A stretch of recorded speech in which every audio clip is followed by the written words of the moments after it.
Hi friends, మీకు తెలుసా 13వ శతాబ్దంలో ఒక గొప్ప రాజు ఉండేవాడు. అతడి పేరు నరసింహరాజు. అతను ఒరిస్సా నరసింహ రాజవంశం నుండి వచ్చాడు. ఈ రాజు సూర్యుని పూజకు ఒక అద్భుతమైన ఆలయాన్ని నిర్మించాలని అనుకున్నాడు.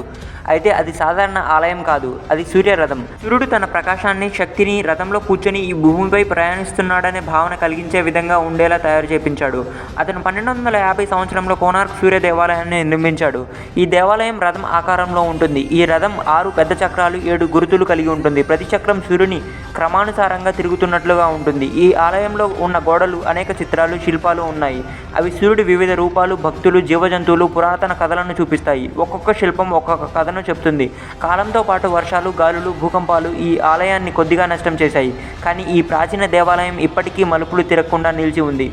సూర్యుడి వెలుగును ప్రతిబింబిస్తూ మనకు తెలియని మన చరిత్రను మనకు తెలియజేసే విధంగా ఉంటుంది. అంతేకాకుండా ప్రతి సంవత్సరం కోనార్క్ వద్ద నాట్యోత్సవం జరుగుతుంది. అది ఈ ఆలయానికి మరో జీవం పోస్తుంది. కాబట్టి ఈ ఆలయం కేవలం బాగుండటమే కాకుండా ఒక ప్రాచీన మిస్టరీ, ఆధ్యాత్మికతను మనకు తెలియజేసే విధంగా ఉంటుంది. ఇటువంటి హిస్టరికల్ వీడియోస్ కోసం మన ఛానల్ని సబ్స్క్రైబ్ చేయండి. ఈ వీడియోని లైక్ చేయండి. Thank you for watching.